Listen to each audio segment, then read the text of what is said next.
British history, and it begins with 3 words. Dear Lord Rothschild. Dear Lord Rothschild, I have much pleasure in conveying to you, on behalf of His Majesty's government, the following declaration of sympathy with Jewish Zionist aspirations, which has been submitted to and approved by the Cabinet. Why was it that this letter was sent by the Foreign Secretary to your great-uncle Walter? It's an interesting question because it was primarily a movement from Eastern Europe, but they didn't clarify who was in charge of that movement. And in addition, it was after all in Great Britain, so they felt that the Rothschild family should be the one to whom it was addressed. And Walter was Lord Rothschild, and he was a Zionist. And those really are the background reasons. So Walter received the Balfour Declaration, and I have a copy here, and I wonder if I could possibly ask you to read it for us. Yes, indeed. Yeah. I'm going to put on my spectacles to make sure I'm reading accurately.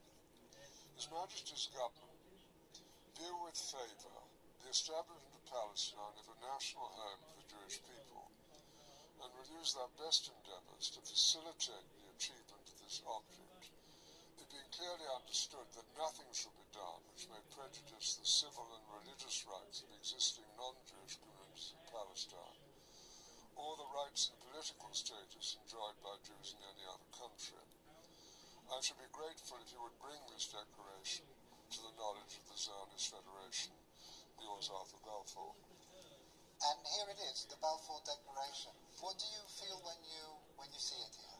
I genuinely feel it's one of the most extraordinary moments in the history of the Jewish people. If you think it took 3,000 years to get to this. And then you say, how did this miracle happen? It's the most incredible piece of opportunism.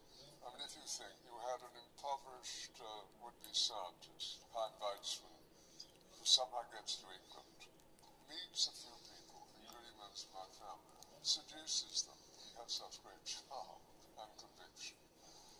He gets to Balfour, and he unbelievably persuades Balfour and Lloyd George, the Prime Minister, and most of the ministers, that this idea of the national home for Jews should be allowed to take place. I mean, it's so unlikely.